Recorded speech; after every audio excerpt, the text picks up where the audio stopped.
अथ श्री महाविष्णु स्तोत्र।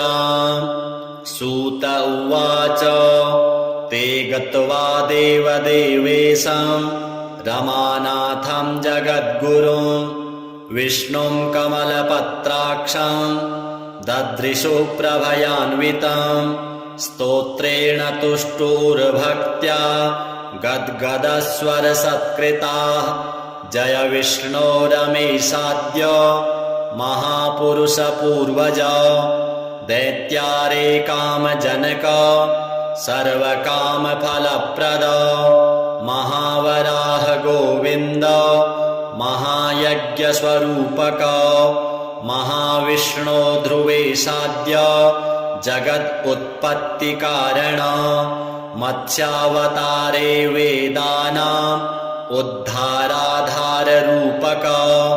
सत्यव्रतधराधीश मत्स्यरूपाय ते नमः।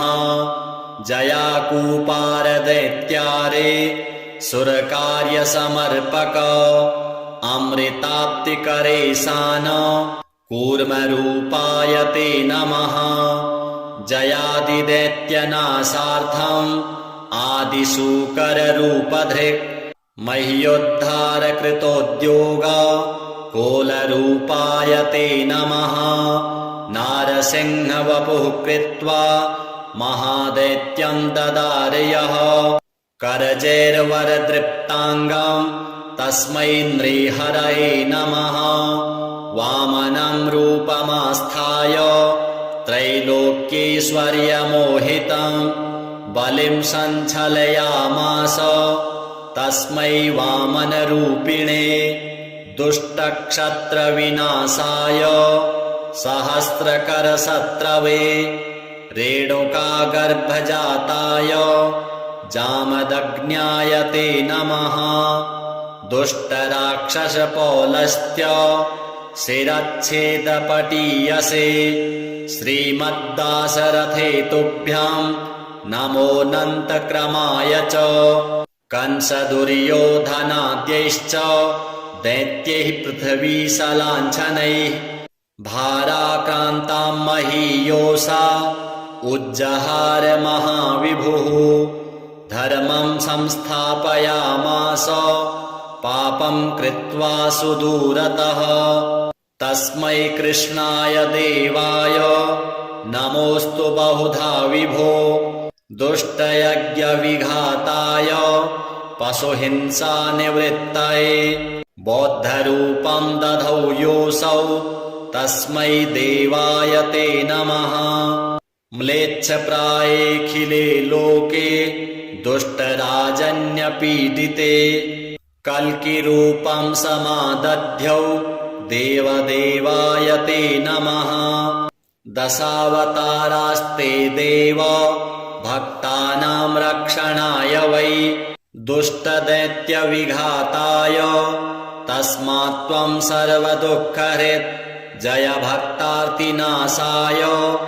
धृतं नारीजलात्मसु रूपं येन त्वया देव कोऽन्यस्त्वत्तोदयानिधिः। इत्येवं देवदेवेशं स्तुत्वा श्रीपीतवाससं प्रणेमुर्भक्तिसहिताः साष्टाङ्गं विबुधर्षभाः। तेषां स्तवं समाकर्ण्य देवः श्रीपुरुषोत्तमः उवाच विबुधान् सर्वान् हर्षयत् श्रीगदाधरः। श्रीभगवानुवाच प्रसन्नोऽस्मि स्तवेनाहं देवास्तापं विमुञ्चथ। भवतां नाशयिष्यामि दुःखं परमदुःसहं। वृणुध्वं च वरं मतो देवाः परमदुर्लभं। ददामि परमप्रीत स्तवस्यास्य प्रसादतः। य एतत् पठते स्तोत्रं कल्य उत्थाय मानवः। मयि भक्तिं परां कृत्वा न तं शोकः स्पृशेत् कदा। अलक्ष्मीः कालकर्णी च नाक्रामेतद्गृहं सुराः। नोपसर्गा न वेताला न ग्रहा ब्रह्म राक्षसाः न रोगा वातिकः पैत्ताः श्लेष्म सम्भविनस्तथा नाकालमरणं तस्य कदापि च भविष्यति सन्ततिश्चिरकालस्था भोगाः सर्वे सुखादयः सम्भविष्यन्ति तन्मर्त्य गृहे यः स्तोत्रपाठकः किं पुनर्बहुनोक्तेन स्तोत्रं सर्वार्थसाधकम् एतस्य पठनान् नृणां भुक्तिमुक्ति न दूरतः देवा भवत्सु यद्दुःखं कथ्यतां तद्संशयम् नाशयामि न सन्देहश्चात्रकार्योऽणुरेव च एवं श्रीभगवद्वाक्यं श्रुत्वा सर्वे दिवौकसः प्रसन्नमनसः सर्वे पुनरुचुर्वृषा कपिम् श्रीमहाविष्णुदेवार्पणमस्तु ते गत्वा देवदेवेशं रमानाथं जगद्गुरुं विष्णुं कमलपत्राक्षं ददृशु प्रभयान्वितं स्तोत्रेण तुष्टुर्भक्त्या गद्गदस्वरसत्कृताः जय विष्णो रमेशाद्य महापुरुषपूर्वज दैत्यारे कामजनक सर्वकामफलप्रद महावराह गोविन्द महायज्ञस्वरूपक महाविष्णो ध्रुवेशाद्य जगदुत्पत्तिकारण मत्स्यावतारे वेदानाम् उद्धाराधाररूपक सत्यव्रतधराधीश मत्स्यरूपाय ते नमः जयाकूपारदैत्यारे सुरकार्यसमर्पक अमृताप्तिकरे सान कूर्मरूपाय ते नमः जयादिदैत्यनाशार्थम् आदिशूकररूपधृक् मह्योद्धारकृतोद्योग कोलरूपाय ते नमः नारसिंहवपुः कृत्वा महादैत्यं ददारयः करजैर्वरदृप्ताङ्गं तस्मै नृहरये नमः वामनं रूपमास्थाय त्रैलोक्यैश्वर्यमोहितं बलिं सञ्चलयामास तस्मै वामनरूपिणे दुष्टक्षत्रविनाशाय सहस्रकरशत्रवे रेणुकागर्भजाताय जामदग्न्याय ते नमः दुष्टराक्षसपौलस्त्य शिरच्छेदपटीयसे श्रीमद्दाशरथे तुभ्यं नमोऽनन्तक्रमाय च कंसदुर्योधनाद्यैश्च दैत्यैः पृथिवीशलाञ्छनैः भाराक्रान्तां महीयोषा उज्जहार महाविभुः धर्मं संस्थापयामास पापं कृत्वा सुदूरतः तस्मै कृष्णाय देवाय नमोऽस्तु बहुधा विभो दुष्टयज्ञविघाताय पशुहिंसानिवृत्तये बौद्धरूपं दधौ योऽसौ तस्मै देवाय ते नमः म्लेच्छप्रायेऽखिले लोके दुष्टराजन्यपीडिते कल्किरूपं समादध्यौ देवदेवाय ते नमः दशावतारास्ते देव भक्तानां रक्षणाय वै दुष्टदैत्यविघाताय तस्मात् त्वं सर्वदुःखहृत् जय भक्तार्तिनाशाय धृतं नारीजलात्मसु रूपं येन त्वया देव कोऽन्यस्त्वत्तोदयानिधिः इत्येवं देवदेवेशं स्तुत्वा श्रीपीतवाससं प्रणेमुर्भक्तिसहिताः साष्टाङ्गं विबुधर्षभः तेषां स्तवं समाकर्ण्य देवः श्रीपुरुषोत्तमः उवाच विबुधान् सर्वान् हर्षयत् श्रीगदाधरः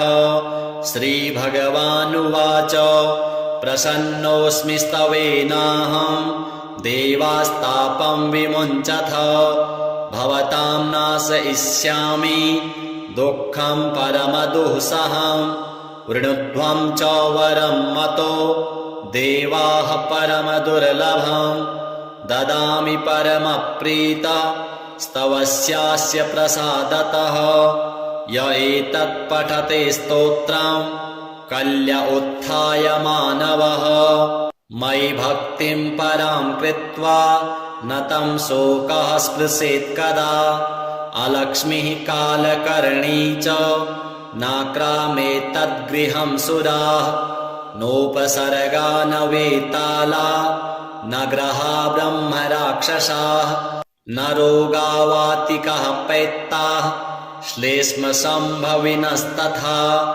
नाकालमरणं तस्य कदापि च भविष्यति सन्ततिश्चिरकालस्था भोगाः सर्वे सुखादयः सम्भविष्यन्ति तन्मर्त्य गृहे यः स्तोत्रपाठकः किं पुनर्बहुनोक्तेन स्तोत्रं सर्वार्थसाधकम् एतस्य पठनान् नृणां भुक्तिमुक्ति न दूरतः देवा भवत्सु यद्दुःखं कथ्यतां तद्संशयं नाशयामि न सन्देहश्चात्रकार्योऽणुरेव च एवं श्रीभगवद्वाक्यं श्रुत्वा सर्वे दिवौकसः प्रसन्नमनसः सर्वे पुनरुचुर्वृषा कपिम्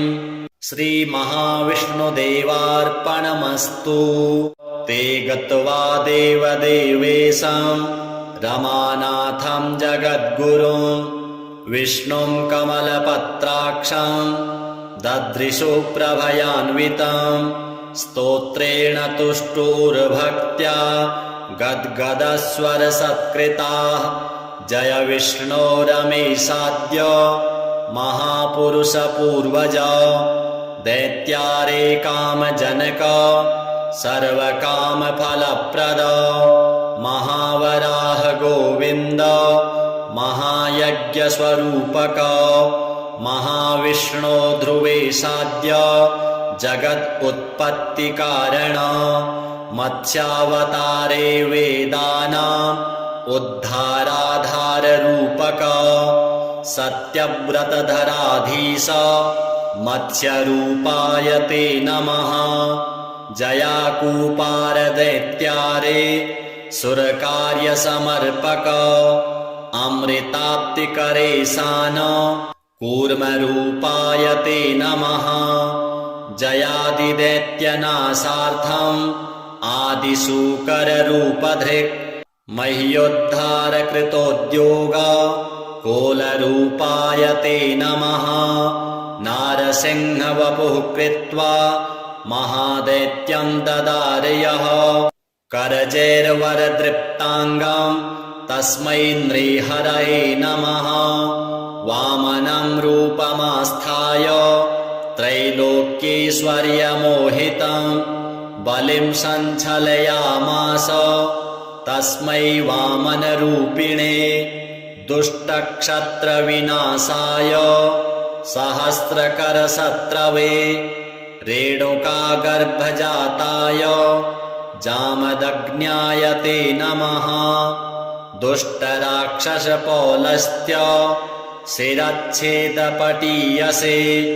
श्रीमद्दाशरथे तुभ्यं नमोऽनन्तक्रमाय च कंसदुर्योधनाद्यैश्च दैत्यैः पृथिवीशलाञ्छनैः भाराक्रान्तां महीयोषा उज्जहार महाविभुः धर्मं संस्थापयामास पापं कृत्वा सुदूरतः तस्मै कृष्णाय देवाय नमोऽस्तु बहुधा विभो दुष्टयज्ञविघाताय पशुहिंसानिवृत्तये बौद्धरूपं दधौ योऽसौ तस्मै देवाय ते नमः म्लेच्छप्रायेऽखिले लोके दुष्टराजन्यपीडिते कल्किरूपं समादध्यौ देवदेवाय ते नमः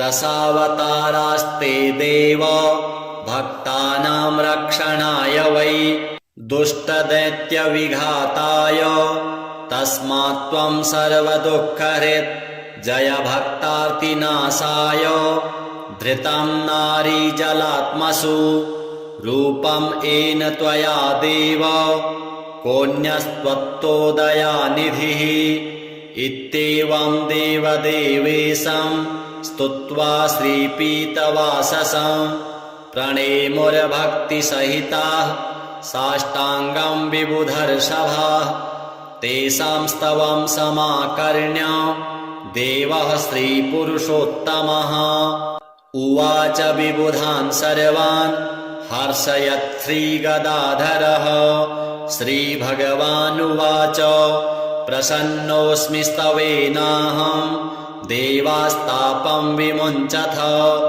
भवतां नाशयिष्यामि दुःखं परमदुःसहं वृणुध्वं च वरं मतो देवाः परमदुर्लभं ददामि परमप्रीत स्तवस्यास्य प्रसादतः य एतत् पठते स्तोत्रं कल्य उत्थाय मानवः मयि भक्तिं परां कृत्वा न तं शोकः स्पृशेत् कदा अलक्ष्मीः कालकर्णी च नाक्रामेतद्गृहं सुराः नोपसर्गा न वेताला न ग्रहा ब्रह्मराक्षसाः न रोगावातिकः पैत्ताः श्लेष्मसम्भविनस्तथा नाकालमरणं तस्य कदापि च भविष्यति सन्ततिश्चिरकालस्था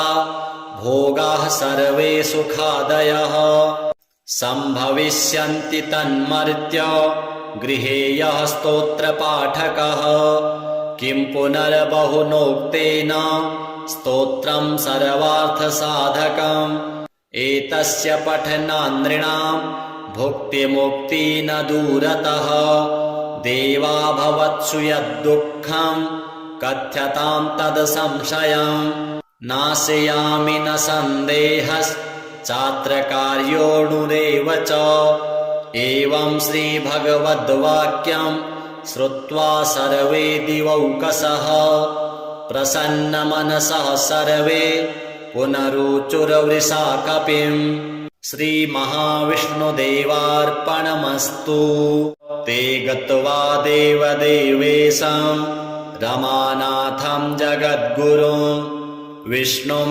कमलपत्राक्षं ददृशु प्रभयान्वितं स्तोत्रेण तुष्टुर्भक्त्या गद्गदस्वरसत्कृताः जय विष्णो रमेशाद्य महापुरुषपूर्वज दैत्यारे कामजनक सर्वकामफलप्रद महावराह गोविन्द महायज्ञस्वरूपक महाविष्णो ध्रुवेशाद्य जगदुत्पत्तिकारण मत्स्यावतारे वेदानाम् उद्धाराधाररूपक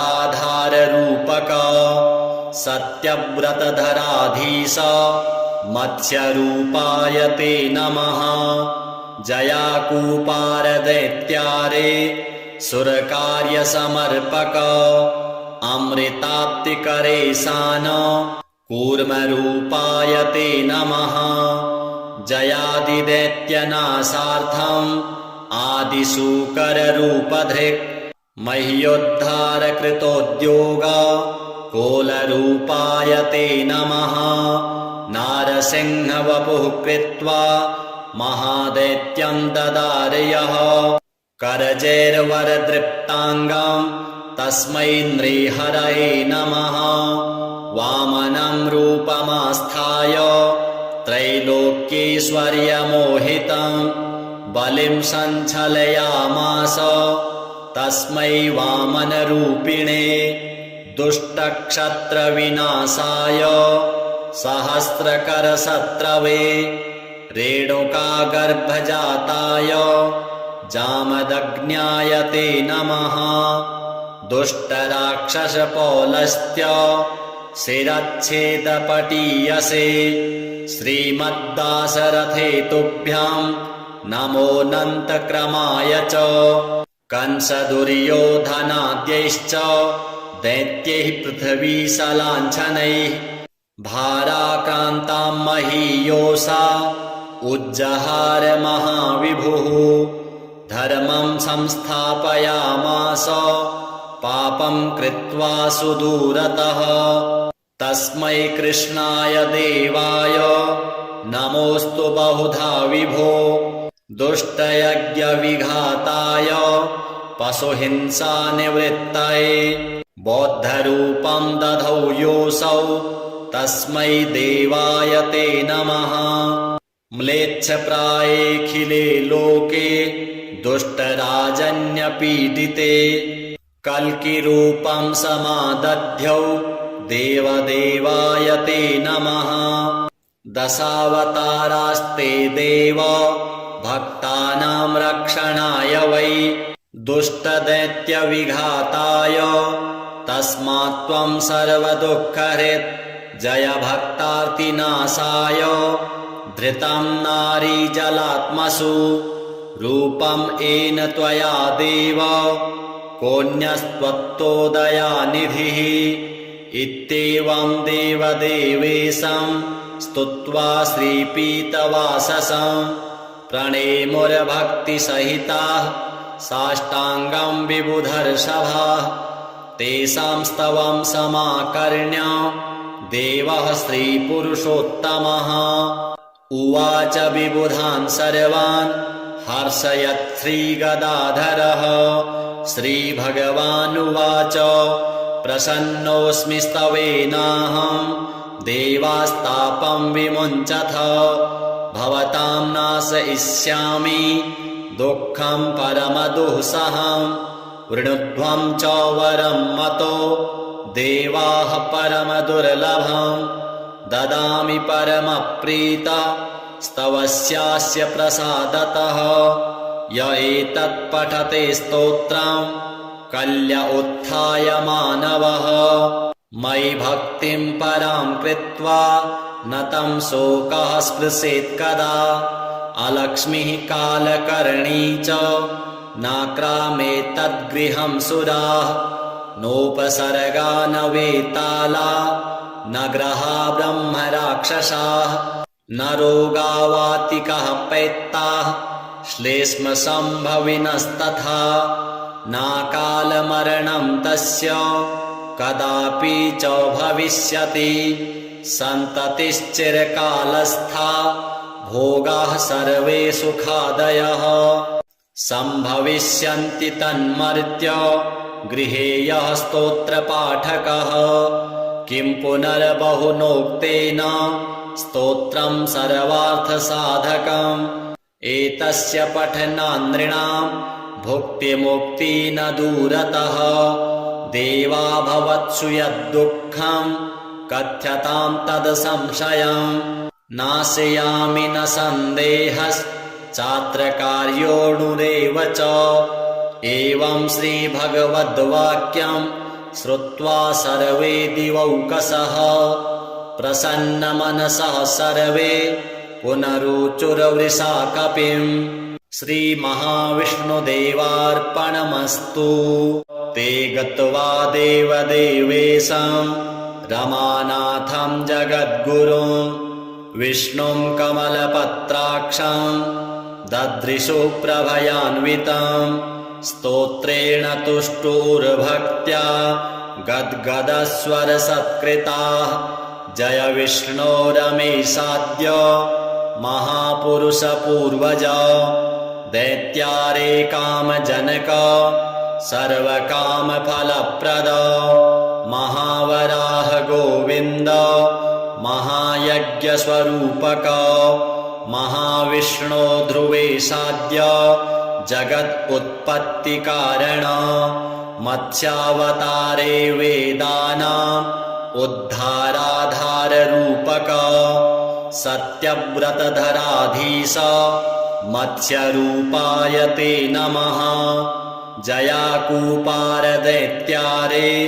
सुरकार्यसमर्पक अमृताप्तिकरे सान कूर्मरूपाय ते नमः जयादिदैत्यनाशार्थम् आदिशूकररूपधृक् मह्योद्धारकृतोद्योग कोलरूपाय ते नमः नारसिंहवपुः कृत्वा महादैत्यं ददारयः करजैर्वरदृप्ताङ्गम् तस्मै नृहरये नमः वामनं रूपमास्थाय त्रैलोक्यैश्वर्यमोहितं बलिं सञ्चलयामास तस्मै वामनरूपिणे दुष्टक्षत्रविनाशाय सहस्रकरशत्रवे रेणुकागर्भजाताय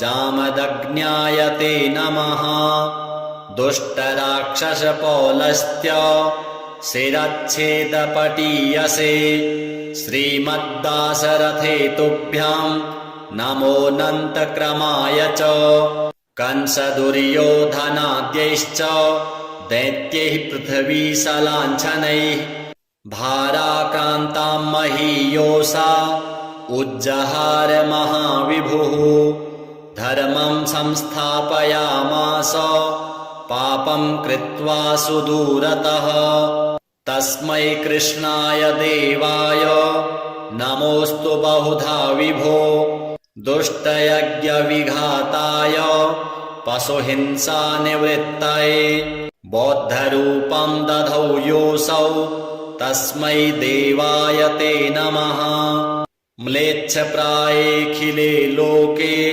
दुष्टराजन्यपीडिते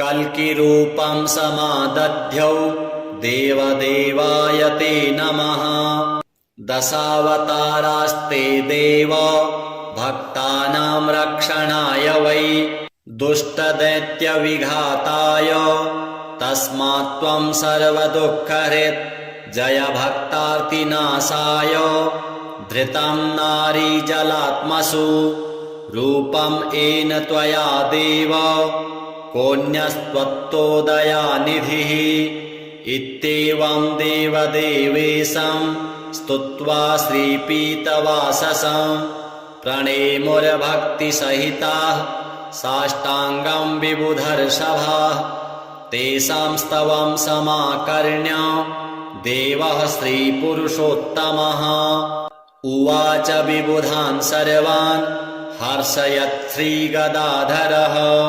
श्रीभगवानुवाच प्रसन्नोऽस्मि स्तवेनाहं देवास्तापं विमुञ्चथ भवतां नाशयिष्यामि दुःखं परमदुःसहं वृणुध्वं च वरं मतो देवाः परमदुर्लभं ददामि परमप्रीत स्तवस्यास्य प्रसादतः य एतत् पठते स्तोत्रं कल्य उत्थाय मानवः मयि भक्तिं परां कृत्वा न तं शोकः स्पृशेत् कदा अलक्ष्मीः कालकर्णी च नाक्रामेतद्गृहं सुराः नोपसर्गा न वेताला न ग्रहा ब्रह्मराक्षसाः न रोगावातिकः पैत्ताः श्लेष्मसम्भविनस्तथा